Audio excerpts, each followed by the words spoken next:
Alors bonjour et bienvenue dans ce mini tutoriel de synthèse de l'acide benzoïque, une espèce organique. Donc comme vous le savez, on a besoin de faire 4 étapes pour synthétiser une espèce organique. Donc moi je l'appelle la méthode TIPA, donc c'est des abréviations. T pour transformation, I isolement, P une étape de purification et une étape à la fin d'analyse de l'espèce chimique synthétisée. Alors, pour ce TP, on aura besoin de faire une transformation chimique, comme d'habitude. Donc, une transformation qui va se faire en deux étapes. Un alcool benzylique pur qui va réagir avec les ions permanganate qui ont été apportés par une solution au préalable préparée de K+, et MnO4-. Le but derrière cette réaction, c'est déjà l'oxydation de l'alcool benzylique pur en milieu basique. Le milieu basique, pourquoi? Parce que la solution MnO4-, elle va permettre l'oxydation de l'alcool benzylique avec libération des ions HO-. Donc on obtiendra à l'issue de cette transformation des ions benzoate, qui n'est pas vraiment le produit recherché, mais on est à une seule étape pour le retrouver à partir de cette première transformation. Des ions benzoate avec un précipité solide qui va se former, qui n'est d'autre que le dioxyde de manganèse. Et puis il y aura des traces d'eau. Et comme je l'ai dit, puisqu'on travaille en milieu basique, on aura des ions HO-. Donc pour cela, on aura besoin d'un montage de chauffage à reflux. Il faudra expliquer pourquoi on utilise ce type de montage. Donc pour avoir une... Je pense que d'après votre cours de seconde, vous avez déjà fait ça. On dispose d'un chauffe-ballon qui est prédisposé sur un support élévateur. Pourquoi un support élévateur? Parce que des fois, la réaction peut s'emballer et il faudra rapidement baisser, on va dire, le chauffage, le chauffe-ballon, qui ne sera pas en contact direct avec le ballon. Alors, on avait dit qu'on avait un chauffe-ballon. Dans le ballon, c'est ça où va se passer notre transformation. Ce sera le milieu réactionnel. On va devoir, après mélange des réactifs, introduire le ballon et le relier à ce qu'on appelle un réfrigérant à boule. Donc c'est un réfrigérant à eau. La circulation de l'eau, elle est impérative dans ce type de chauffage. Pourquoi faire? Tout simplement parce qu'on travaillera des températures qui sont proches des températures d'ébullition de certains réactifs. Il y aura formation de vapeur et donc on n'aimerait pas que la matière se perde. Et du coup, on a besoin de refroidir en quelque sorte ces vapeurs-là pour qu'elles puissent se condenser et revenir toujours vers leur milieu réactionnel de départ qui est le ballon. D'accord? Donc le ballon, je le dispose maintenant sur le bouchon en liège. On aura besoin pour ce montage également, dans une étape seconde, celle de l'isolement, on avait dit. Isolement de quoi? Bon, on va essayer d'isoler les fameux ions benzoate. Et donc, élimination du précipité qui s'est formé à partir de cette première transformation. Donc, on aura recours à une étape de filtration sous Büchner pour la simple raison qu'on a un état solide. On pourra donc récupérer le précipité puis l'éliminer. En général, il faudra attendre que vous fassiez par vous-même l'expérience pour constater si votre filtrat dans l'Erlenmeyer va être incolore. Si c'est le cas, alors c'est très bien, on passera à l'étape suivante. Et sinon, ce qui est souvent le cas, vous obtiendrez un filtrat marron. Donc il faudra procéder à encore une refiltration. Et donc, ce qu'on va obtenir en bas dans l'Erlenmeyer, ce qu'on va récupérer comme filtrat, c'est la solution qui contiendra des ions benzoate, les ions HO- qui sont caractéristiques du milieu basique et des traces d'eau. Donc c'est pour cela qu'on passera dans un deuxième temps à une étape de neutralisation des ions hydroxyde. Donc on sait bien que l'hydroxyde et les ions H+ réagissent ensemble pour former de l'eau.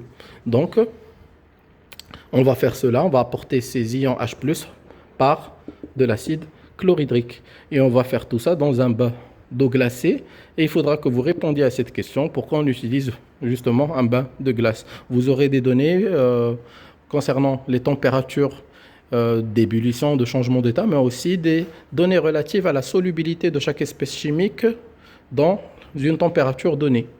Ça sera ça en quelque sorte, les éléments de réponse à apporter pour répondre à cette question. Donc, Maintenant que l'on a rajouté de l'acide chlorhydrique, c'est que l'on a effectué la deuxième étape de la transformation. Et dans ce cas-là, on va voir qu'il y aura cristallisation, c'est-à-dire formation d'un soluté, d'une espèce solide, qui est l'acide benzoïque, avec toujours les traces d'eau qu'on devra éliminer dans une dernière étape par ce qu'on appelle une purification. Donc pour éliminer les traces d'eau, il y a plusieurs techniques. Pour faire plus rapide, on va utiliser encore une autre filtration, et dès que vous récupérez, on va dire, votre solide, vous allez le mettre dans une boîte pétrie et on va le chauffer dans une étuve pour avoir des cristaux d'acide benzoïque. Alors si le temps le permet, on pourra faire une étape d'analyse. Donc un truc qui est très théorique, c'est les spectres infrarouges. On pourra analyser rapidement un spectre infrarouge, mais en soi, je vous ramènerai juste un spectre de référence, et ça sera un petit exercice théorique d'identification des bandes d'absorption relatives au groupe caractéristique du produit formé. Mais en pratique, ce qu'on peut faire expérimentalement dans l'autre labo, ça sera soit réaliser une CCM et donc une chromatographie à couche mince, ou encore essayer de retrouver le point de fusion de l'acide benzoïque en utilisant un appareil qui est appelé le banc Koffler. Commençons avec la liste du matériel que l'on va utiliser. Donc une solution de permanganate de potassium. Vous aurez besoin d'une solution d'acide chlorhydrique. Vous aurez également besoin d'un solide de carbonate de calcium. On utilisera également une éprouvette graduée 50 ml, un bécher, une boîte de pétri avec son couvercle, un filtre Buchner avec son entonnoir, une piscette d'eau distillée, un Erlenmeyer et son bouchon, le fameux ballon avec le bouchon en liège. On utilisera également des grains de pierre ponce. Il faudra que vous précisiez leur utilité en lisant la fiche de préparation du TP. On aura besoin d'un chauffe-ballon et d'un circuit réfrigérateur, donc ce qu'on appelle un réfrigérant à eau. Le plus souvent dans les manuels, c'est un réfrigérant avec des boules à l'intérieur, qu'on appelait le réfrigérant à boules. Et toute la tuyauterie culmine vers un robinet qui va faire créer une circulation d'eau, une entrée d'eau froide et une sortie d'eau chaude. Pourquoi faire? Il y aura formation de vapeur, donc normalement on aimerait bien qu'il n'y ait pas de perte de matière, donc que les vapeurs formées à haute température, hors température d'ébullition, vont commencer à se condenser et revenir dans le milieu réactionnel. En fait, le milieu réactionnel, c'est là le ballon qui va pouvoir l'accueillir. C'est là où va se faire la transformation, en d'autres termes.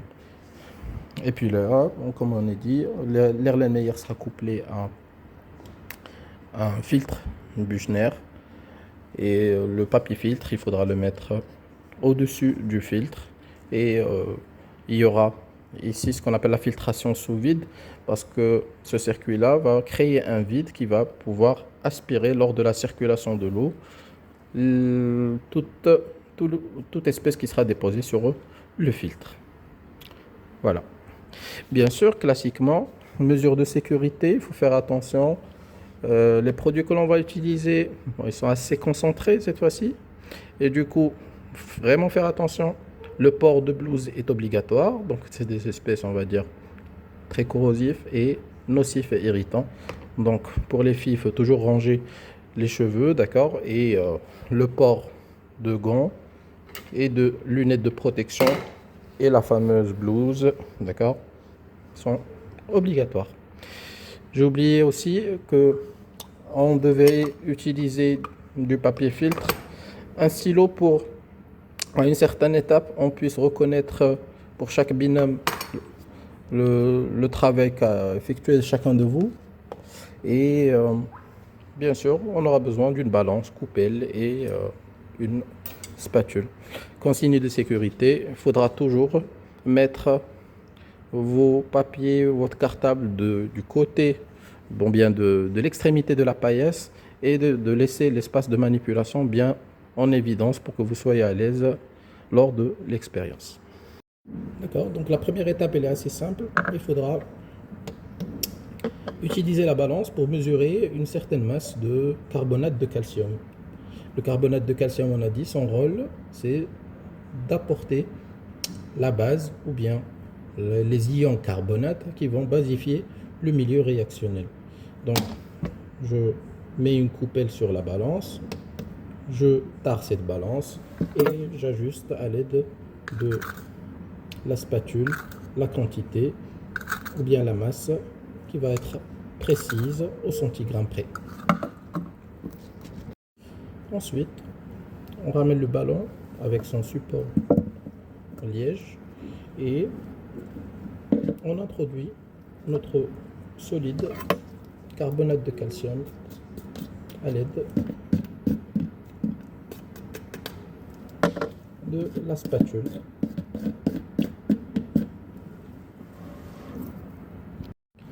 Ensuite, il faudra mesurer un volume précis que je vais vous déterminer sur la fiche de préparation, un volume de solution de permanganate de potassium à l'aide de la cuvette radio.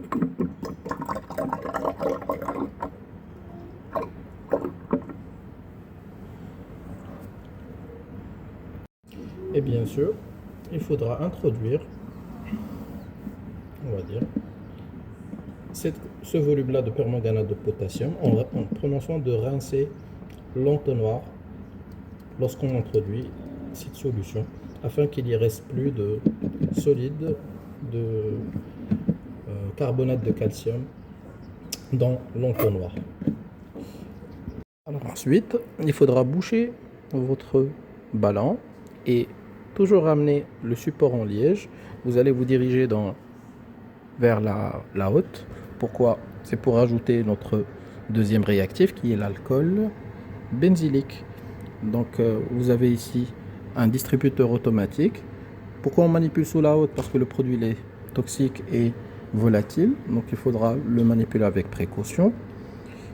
Et bien sûr, le volume désiré devra être versé dans l'éprouvette.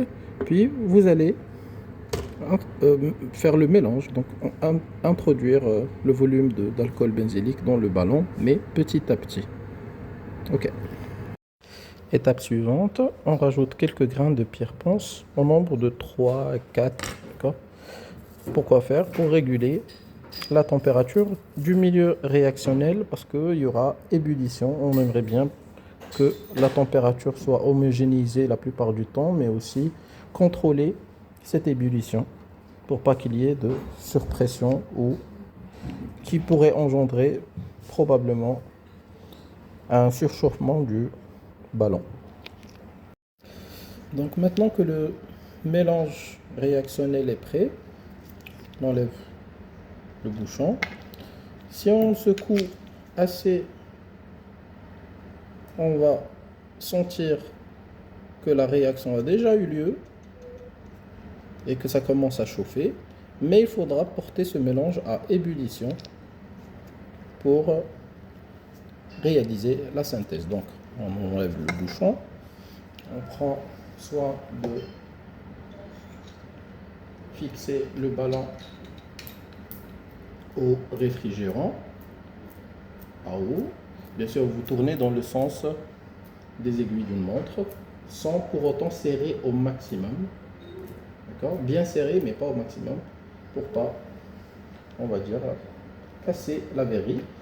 Et puis, vous montez le support élévateur de telle manière que le chauffe-ballon soit au minimum, qu'il y ait un minimum de contact avec le ballon. Donc, vous allez le sentir.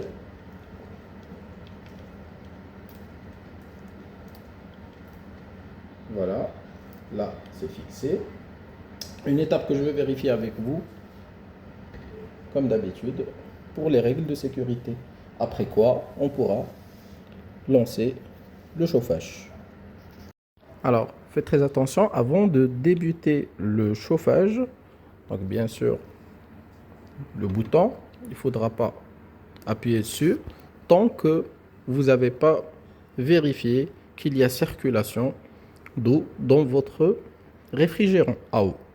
Donc pour cela, cette tuyauterie, elle est reliée directement à ce robinet. Donc on ouvre et après on va observer la circulation d'eau.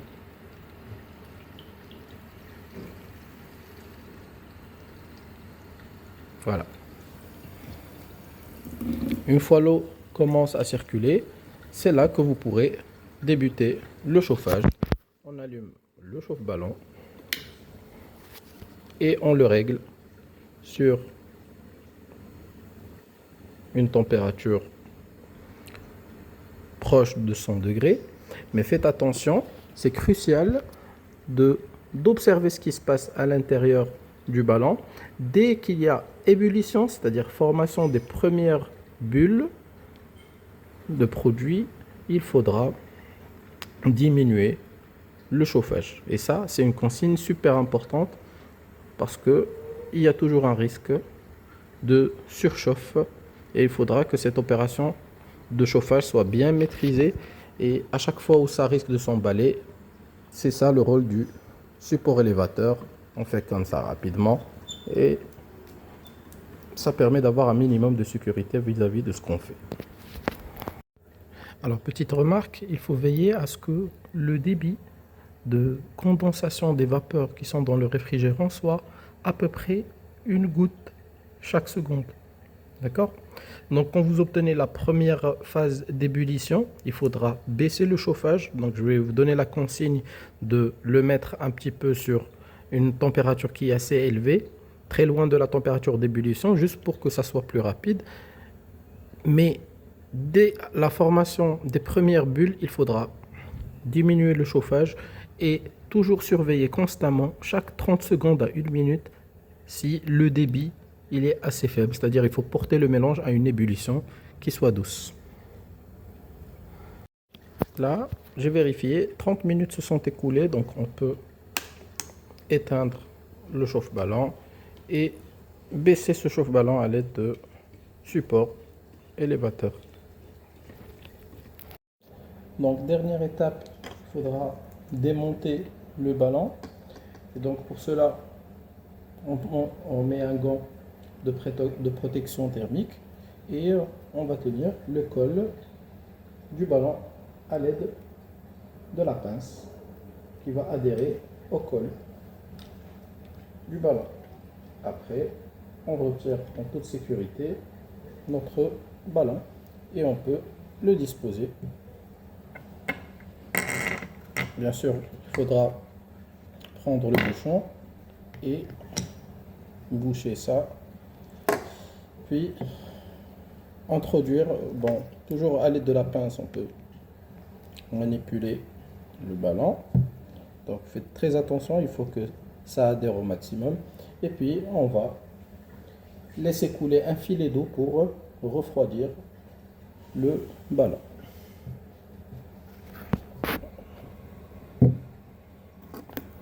Donc voilà, étape suivante, vous voyez bien qu'il s'est formé un précipité de dioxyde de manganèse au fond du ballon. Bien sûr, le ballon, je l'ai refroidi, je l'ai laissé refroidir pendant un moment, puis j'ai laissé couler un filet d'eau dessus pour le refroidir et le porter, on va dire, à température ambiante. Puis, on a dit pour éliminer le précipité de dioxyde de manganèse, on aura besoin de faire une filtration sous Büchner. Et pour cela, il faut utiliser un filtre rond que l'on introduit. Pardon. Voilà, il a cette forme-là, ronde. On l'introduit dans l'entonnoir Büchner. Et bien sûr, là, je l'ai déjà inséré un et je l'ai imbibé un petit peu d'eau distillée afin qu'il puisse adhérer au maximum à l'entonnoir Büchner. Et bien sûr, il faut toujours vérifier si les joints sont bien fixés pour qu'il y ait la pression sous vide. Bien sûr, la trempe à eau qui est là, et elle va nous aider à faire une dépression dans l'Erlenmeyer, c'est-à-dire le vide. Et puis le mélange à filtrer, il sera aspiré au travers du papier filtre dès que l'on va laisser couler de l'eau. D'accord, donc on procédera à ça tout de suite. Donc, comme je l'ai dit, il faudra laisser refroidir notre mélange. Et bien sûr, on va s'aider un petit peu d'un filet d'eau qui va nous permettre, en quelque sorte, de refroidir un peu doucement, sans avoir de choc thermique, et rapidement aussi, pardon, le ballon. On le fait de cette manière-là, je ne sais pas si vous arrivez à voir, un petit geste circulaire. Bon, puisque j'ai déjà fait cette opération, c'était juste pour la prise de vidéo. Il faudra verser petit à petit le contenu du ballon dans le filtre, sur le filtre Büchner, et bien sûr vérifier s'il y a création de vide en mettant la main. Si notre paume de main, la paume de la main s'aspire assez facilement, ça veut dire que le montage est bien fait. Sinon, il faudra appeler le professeur pour vérifier le montage à nouveau. Donc là, je vais commencer ma filtration.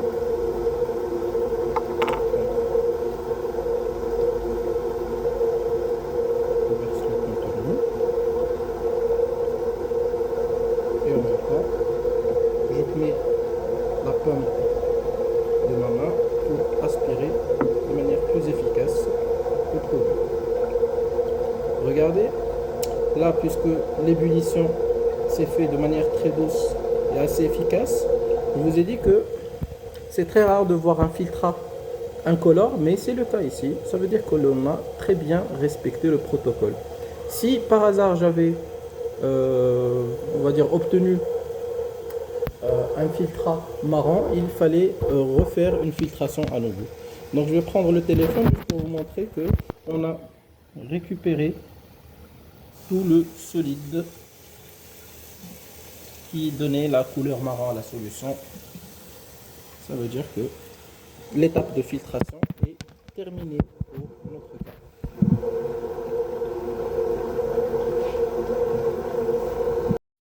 Dernière étape, je dévisse ou bien j'enlève l'Erlenmeyer dans lequel je récupère le filtrat et je le transverse dans un nouveau Erlenmeyer. Un Erlenmeyer que je dois boucher, d'accord, et que je mets dans un bain d'eau glacée, d'accord. Et il faudra rajouter au fur et à mesure de l'acide chlorhydrique. Pourquoi faire? On avait dit c'était pour enlever ou bien éliminer les ions hydroxyde et neutraliser le milieu. Il se formera alors un précipité qui est notre acide benzoïque. Donc comme je l'ai dit, en ajoutant petit à petit l'acide chlorhydrique que je verse 5 ml par 5 ml et je remue dans un bain d'eau glacée.